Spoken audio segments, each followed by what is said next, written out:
Boa madrugada, cidadãs e cidadãos, boa madrugada, alminha. Dando continuidade ao incrível relato chamado Oculto Profano, vamos à segunda parte.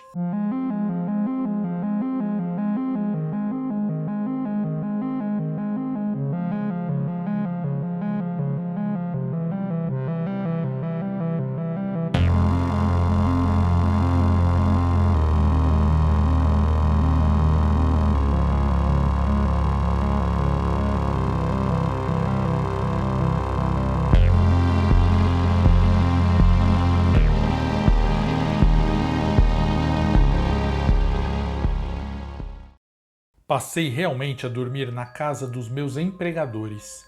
Me deram um quartinho bem agradável. O colchão era melhor que da casa dos meus tios e, inclusive, havia ar-condicionado. A rotina da casa era bem simples, porém muito rígida. Eu acordava cedo, bem cedo, ia comprar o suco detox do tal Dr. Malfas, em seguida checava os carros, buscava a secretária Bia no prédio dela e começava a rotina de levar, trazer, buscar pessoas e coisas para casa. Quando sobrava tempo, calibrava os pneus, lavava os carros ou levava algum carro para revisão e troca de óleos. Os fatos interessantes daquela casa eram que, por mais cedo que eu despertasse, a copeira Quimaris e o segurança Anzo já estavam acordados no meio das suas tarefas. Eles nunca paravam, estavam sempre correndo e cuidando de tudo. Os patrões também viviam correndo, apressados, cuidando da imagem pública deles e dos negócios. Por mais que eu fosse ultra discreto, eu não conseguia esquecer o que aquele homem estranho havia me dito no primeiro dia de trabalho, quando ele me abordou na rua. Ele tinha dito algo assim: "Garoto, saia daquela casa, nunca mais volte lá. Eles são adoradores de demônios. Não coma nada naquela casa, não conte seus segredos. Cuidado com suas coisas, cuidado com seus objetos pessoais e fios de cabelo. É sério. Eles vão desgraçar a sua vida, como desgraçaram a minha e de todo mundo que eles conhecem. Eles sacrificam pessoas e animais para o diabo, os diabos deles. Eles têm, inclusive, corpos escondidos naquela casa, muitos corpos. É um lugar profano." Era óbvio que aquele homem era louco, mas desde que eu tinha vindo para São Paulo, graças ao meu tio, eu comecei a pegar gosto por filmes de terror e séries. Meu tio havia me apresentado muitos clássicos do gênero e eu estava impressionado. E a história do homem me remetia muito àqueles filmes e por isso eu fiquei com aquilo na cabeça. Certa noite eu estava sem sono e assisti ao filme O Exorcista. Achei sensacional a luta do padre para salvar a alma da menina e o banho de água benta que ela levava.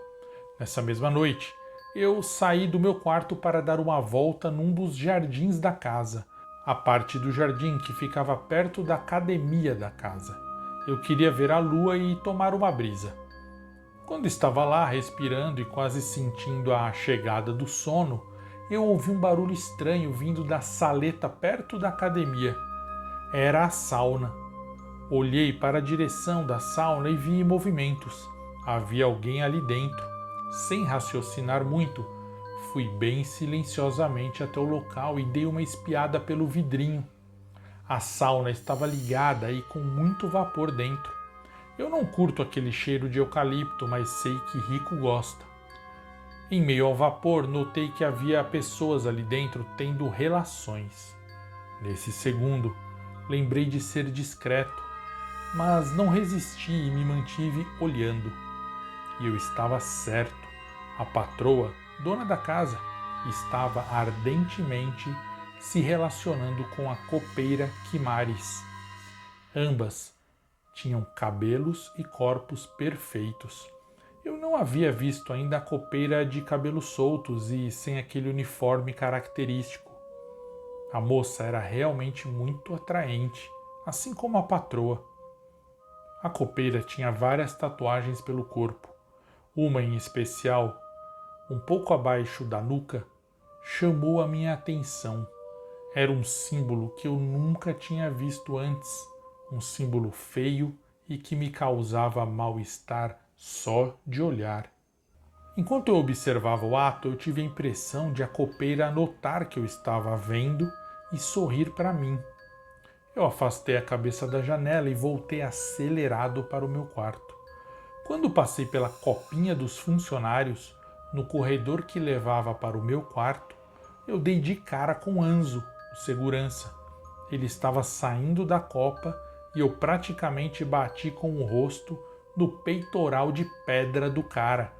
Acho que se eu caísse de 2 metros no concreto, eu encontraria algo mais macio do que o tronco malhado daquele cara. Eu falei assim: "Opa, Anzo, desculpa." Ele sorriu e disse: "Lembre-se de que tudo o que você vê aqui e ouve é sigiloso, garoto. Bisbilhotar um pouco não faz mal a ninguém, tá bom?" Não sei como, mas aquilo parecia uma indireta sobre o que eu tinha visto na sauna. Mas como ele poderia saber se não havia câmeras na casa e ele estava longe? Bem, fui dormir pensando e sentindo que algo estava muito errado na casa.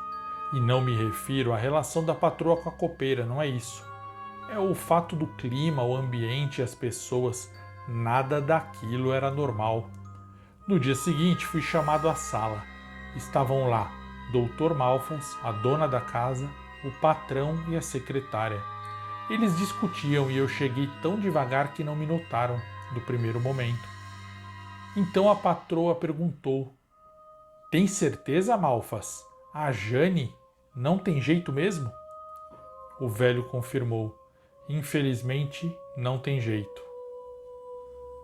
Então, nesse momento, eles me viram entrar e ficaram quietos.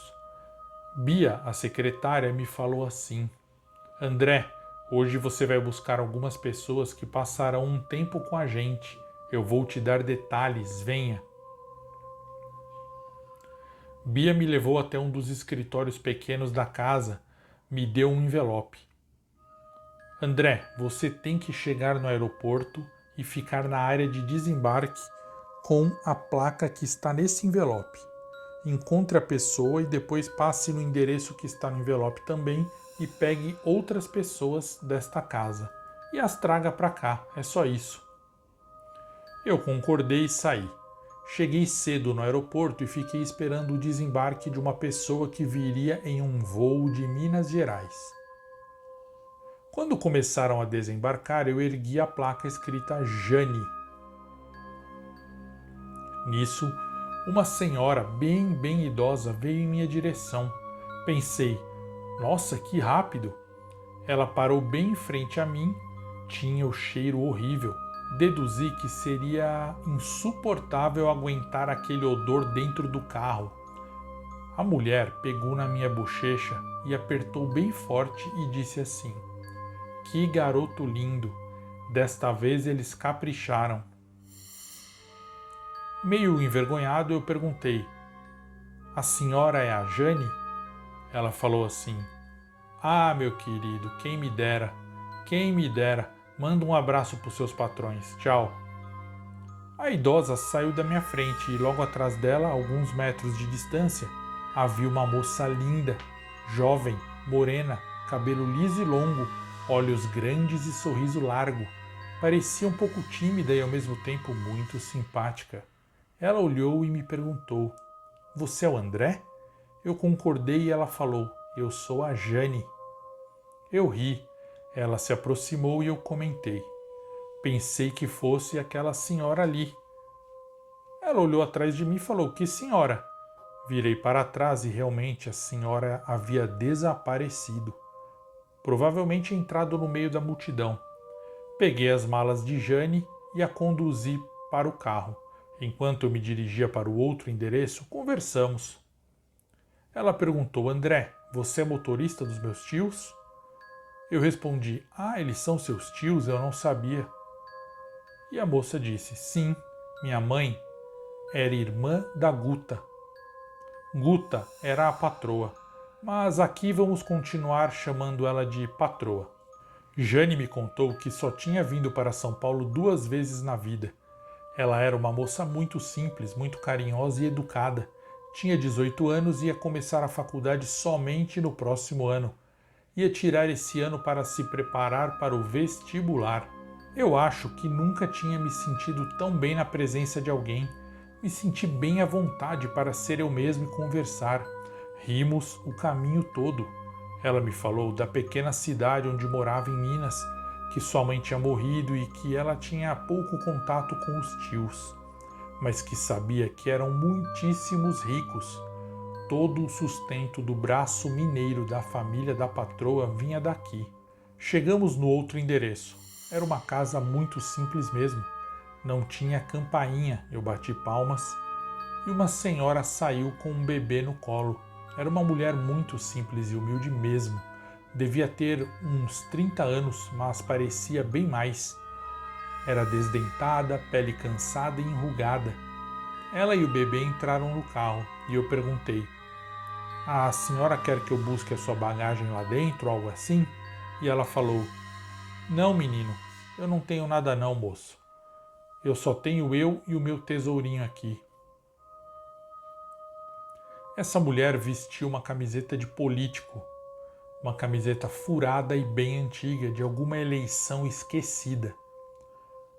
Vestia também uma bermuda vermelha que parecia ser uma calça cortada, sandálias bem velhas e sujas. Parecia não falar direito também, não sei. Levei o trio para casa. Assim que eu cheguei, Bia e a patroa aguardavam no jardim. A patroa falou: "André, leve as malas de todos para a sala. Anzo e Quimares providenciarão os quartos. Jane, minha linda sobrinha, bem-vinda." As duas se abraçaram e eu pensei: como pessoas tão arrogantes podem ser aparentadas de uma joia como essa menina? Mais tarde fui levar um dos carros da patroa na autorizada. No caminho notei que alguém estava me seguindo, um outro carro. Eu entrei em algumas ruas pequenas e o carro fez o mesmo trajeto. Era um carro antigo. Diminuí a velocidade e percebi ser uma senhora, aparentemente inofensiva. Parei o carro em uma rua deserta e ela parou também, um pouco atrás de mim. Eu desci e fui falar com ela. "Boa tarde, a senhora está perdida?" Nesse momento, do banco de trás, se levantou aquele senhor que tinha me abordado no primeiro dia de trabalho. Aquele maluco. Eu até ameacei fugir porque eu pensei em um sequestro ou algo assim. Porém, a senhora segurou meu braço gentilmente e falou: "Por favor, somente escute o que temos a dizer." Eu insisti que eu estava atrasado, mas não teve jeito. Eles foram muito persuasivos. Então eu concordei. Eles largaram o carro lá, entraram no carro que eu estava e passaram o tempo todo falando, enquanto eu dirigia em sentido à mecânica autorizada. O homem parecia mais calmo do que naquele outro dia e também mais lúcido. Ele falou assim: "Seu nome é André, não é? André, desculpa abordar você daquele jeito. Eu te assustei. Preciso te falar certinho." E eu interrompi: "Senhor, é que eu não acredito muito naquelas coisas que você falou e..." Nesse momento, a mulher dele interrompeu e falou: "Vamos esperar a gente parar o carro? Aí conversamos, tá bom?" O homem concordou. Paramos na autorizada e enquanto os procedimentos eram tomados no carro, eu aproveitei para ir com o casal em um café ao lado da oficina. O homem falou assim: "É o seguinte, você está trabalhando no olho do furacão. Eles fazem parte de um grupo enorme de empresários, políticos, celebridades, artistas e militares que mandam nesse país desde o Império. Inclusive, se eles puderem, eles voltam com o Império no país." Os dois riram, mas eu continuei sério, pensando em como podiam ser tão malucos. Mas eles continuaram: "Você, André, só tem um dos seguintes destinos. Ou eles vão te colocar no esquema deles, mas para isso você terá de fazer algum grande sacrifício, um sacrifício de amor, ou eles vão te matar e sumir com o seu corpo, como já fizeram com tantos e tantos. Aquela casa é praticamente construída na base de cadáveres, menino. Não só a casa deles, a de muitos outros iguais a eles, muitos outros empreendimentos imobiliários. Você já encontrou um local de oração, um templo, algo assim naquela casa? Eu neguei. Como eu estava gostando de filmes de terror, eu fui deixando os malucos falarem mais. E eles falaram. Tente enxergar além das aparências, André. Quem são as pessoas? O que fazem naquela casa? Tente ver. Não se deixe seduzir, porque de que adianta um homem ter o mundo todo e perder a própria alma? Então eu perguntei, tá, eles cultuam o diabo, é isso? O homem respondeu, não, não é isso. Assim como o ser humano, ao invés de ir direto a Deus, vai atrás de intermediários, eles, que também são humanos, só que são malignos, também seguem um intermediário e não o diabo. Eles seguem algum príncipe do inferno ou algo do gênero. Há vários. Há uma genealogia no Brasil e as famílias ricas seguem essa hierarquia. Cada núcleo familiar ou grupo segue um príncipe. Não sei qual eles seguem, mas você vai ver o nome dele em todos os lugares da casa, como um símbolo ou uma assinatura de adoração. Na hora eu me lembrei da tatuagem que eu vi na nuca da copeira Quimares. Você também vai notar, eles falaram, que eles têm um amigado, alguém que sempre está com eles, como se fosse um sacerdote. É que esses ricaços, eles são preguiçosos, eles nunca estudam e nem se iniciam. Cuidado com esse sacerdote, ele pode acabar com você rapidamente. Eu juro pelos meus fios de cabelo, esses poucos fios que eu estou perdendo em todos os lugares, falou o homem. Nesse instante, a garçonete do café perguntou em outra mesa em voz alta, tem certeza de que a senhora não vai querer comer nada? Eu me virei para trás e, numa mesa próxima, estava aquela senhora de odor ruim que eu encontrei no aeroporto, aquela que tinha apertado a minha bochecha e mandado um abraço para os meus patrões.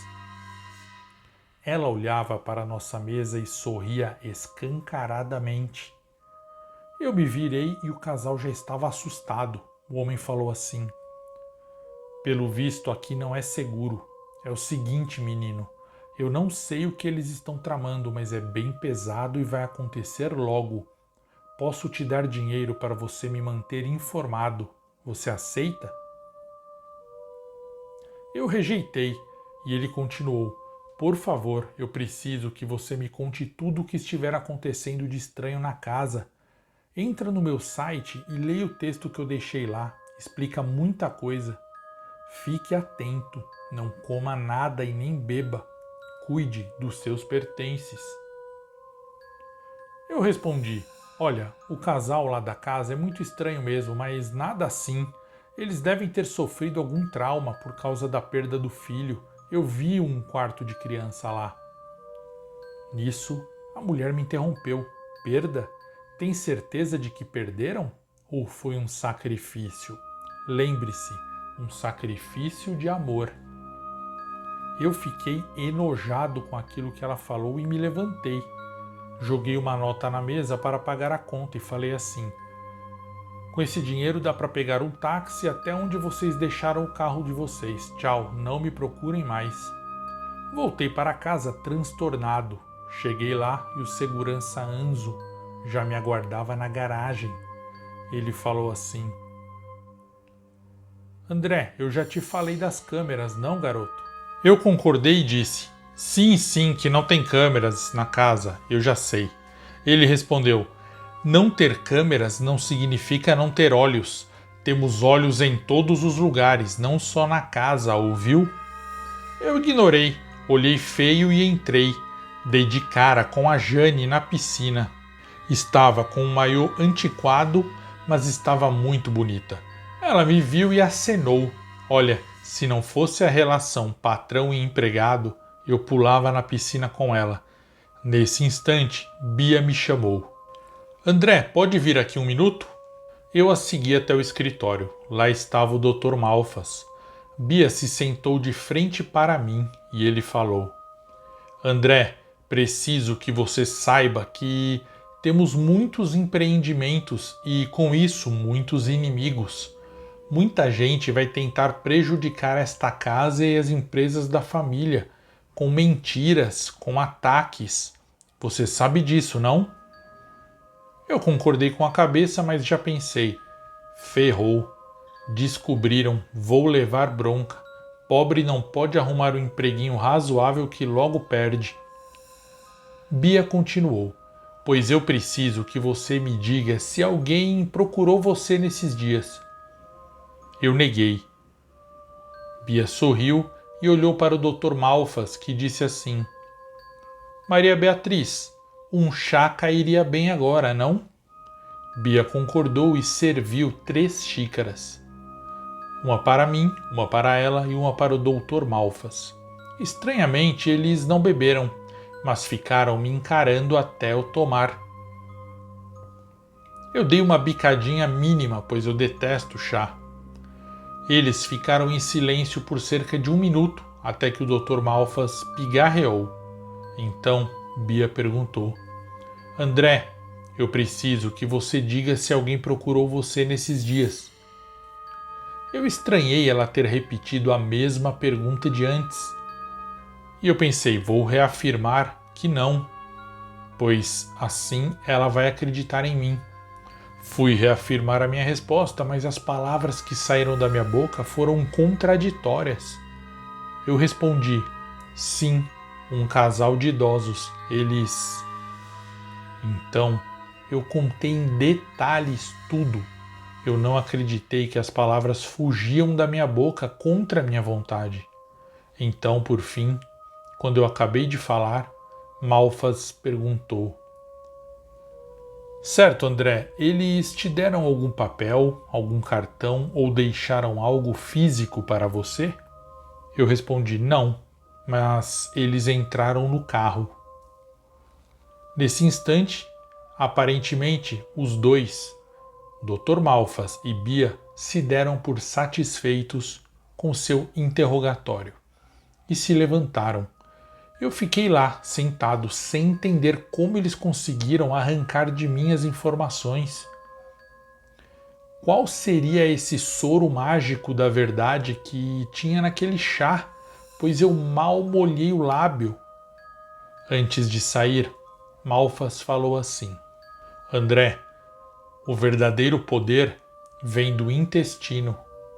Não vem do cérebro e nem do coração, vem do intestino. Eu me levantei e saí para respirar ar puro. Jane estava se secando. Me viu parado, suando e passando mal, e perguntou: André, está tudo bem? Parece que você viu um fantasma. Eu continuei quieto, ofegante, e ela tornou a perguntar: Você quer alguma coisa, André? Eu pensei: sim, quero melhorar, quero ir embora dessa casa de vez. Mas o problema é que o tal soro da verdade, no golinho de chá que eu tomei, me fez dizer a verdade. Quero sim, Jane, quero muito ficar com você. Ela riu e eu morri de vergonha, saí correndo para o meu quarto. Estranhamente, eu desmaiei de sono e tive um pesadelo terrível. Acordei todo suado e fui para o jardim novamente. Desta vez, fui para o jardim da frente, bem longe da sauna. Lá, eu notei que, perto da entrada da garagem dos carros do marido, havia uma escadaria pequena e apertada. Fui até lá, mas antes olhei para ver se Anzo, o segurança, não estava me observando. Como não o vi, desci, e no final da escada vi uma pequena porta de madeira vermelha. Estava semi-aberta. Eu empurrei e dei de cara com um local horrível. Estava escuro, mas consegui ver parte dele. Era um templo, uma igreja, não sei. Havia bancos, um altar e correntes. Era esquisito demais. Não deu para ver detalhes, mas eu tive certeza de que ali não era um local abençoado, mesmo eu não acreditando nisso. Subi imediatamente as escadas correndo e fui dormir. Demorou para eu pegar no sono, mas eu não conseguia parar de pensar no que tinha acontecido durante o dia, no encontro com o casal de idosos, no interrogatório, no que eu falei para Jane e, por fim, no templo que eu havia flagrado. No dia seguinte, eu acordei decidido a pedir demissão. Eu havia sido drogado pela secretária e pelo tal amigo da família. Eles eram estranhos e perigosos demais. Nada compensaria ficar ali. Cedinho, após comprar o detox do Dr. Malfas e buscar Bia na casa dela, eu pedi para conversarmos. Ela concordou e eu pedi para ir até a sala dela em meia hora. A minha intenção, obviamente, era pedir demissão. Afinal, eu havia sido drogado pela secretária e pelo tal amigo da família. E nada compensaria eu ficar ali com aquelas pessoas estranhas e perigosas. Aproveitei esse tempo para arrumar as minhas coisas. Enquanto empacotava tudo, alguém bateu na porta do quarto. Eu abri e era Jane. Ela disse: "Então é aqui que você mora?" Eu respondi: "É, mas é só porque desabou o teto na casa dos meus tios." Jane estava com um perfume muito bom. Ela tinha uma altura em que a sua testa dava direto no meu queixo. Ela estava com o cabelo molhado por ter saído da piscina. Olha, resisti àquela tentação porque eu sabia que se eu ousasse beijá-la, levaria um tapa daqueles. Ela tinha um jeito muito comportado, muito casto. Fui até a sala da Bia, como combinado, mas já em dúvida se deveria mesmo pedir demissão, pois, como dizem, Jane havia me dado mole. Ela era realmente um motivo bom para eu ficar e eu estava interessado. Entrei na sala da Bia, decidido a não consumir nada que ela me desse, nem uma água. Sentei e ela nem esperou eu falar, já foi me dizendo: "André, olha, já era para eu ter lhe dado isso, entregado nas suas mãos, mas eu esqueci, me desculpe." Eu peguei, era um papel, um comprovante de depósito numa conta minha, na minha conta de salário. E eu perguntei: "Bia, o que é isso?" E ela respondeu: "Chama-se hiring bonus. Você ganha um valor só por ser contratado, contanto que permaneça no emprego por um tempo determinado. No nosso caso, por 1 ano. Se você sair antes, precisa devolver o proporcional desse valor que nós estamos depositando." As pessoas com dinheiro e as empresas nesse país fazem isso para garantir que os funcionários não peçam demissão e nem que seja necessário outro processo seletivo e outro treinamento de novos contratados. Então, você receberá o seu salário mesmo em 10 dias, que é o dia do pagamento, daqui uns 10 dias. Porém, já vai ganhar esse bônus que já foi depositado na sua conta hoje. Por favor, assina aqui esse contrato que cita o bônus. Nós fazemos isso para manter os funcionários. Eu mesma tive o meu quando fui contratada há algum tempo. Eu não acreditei naquele valor. Era absurdamente alto. Era 20 vezes o meu salário praticamente. E ainda nem era o meu salário que eu ia receber dali a alguns dias. Bia então perguntou: "E aí, André, você ia me dizer algo, o que era?" Olhando aquele dinheirão na minha mão e pensando em Jane, eu decidi: dane-se se esse povo adora o diabo. Nem Deus e nem o diabo existem mesmo. Se eles estão me dando essa grana para ficar é porque querem o meu bem. Vou ficar. Então eu respondi a ela que não era nada e saí, ainda bobo com aquele dinheiro. Aproveitei a hora do meu almoço e passei na casa dos meus tios. Fiz uma surpresa, dando parte do dinheiro a eles. Eles ficaram chocados e felizes. O teto do quarto já estava sendo arrumado, mas eu disse que o ideal era eu ficar por lá mesmo, Meu foco era tentar me aproximar ainda mais de Jane. Almocei na casa dos meus tios mesmo. Minha tia disse: Dezinho, mastigue bem essa comida. Você viu que teve um homem aí que engasgou com o fruto do mar? Eu neguei e nesse momento meu tio disse: Olha só como sua tia é bocuda. Foi só ela falar desse caso que tá passando aqui na TV, vejam. Meus tios adoram esses canais sensacionalistas e naquele momento realmente estava passando uma reportagem rápida de um caso muito estranho. Um homem tinha sufocado até a morte com um caranguejo pequeno. Isso mesmo. O mais estranho é que o bicho foi encontrado vivo. Em seguida apareceu a esposa do homem falando ao repórter. Ela disse assim: Meu marido não comeu esse caranguejo, eu juro. O bicho veio de dentro da barriga dele, veio subindo pelo estômago e ele foi sentindo dor. Isso aí é coisa do diabo, é coisa do... Imediatamente o jornalista cortou a fala da mulher e disse que aquela esposa estava abalada pela morte do marido e partiu para outra reportagem. Eu, imediatamente, não quis mais almoçar, porque perdi o apetite ao ver que aquele homem morto em circunstâncias bizarras era aquele senhor que havia me abordado e depois tomado café comigo e com sua esposa. Ele havia andado no carro comigo.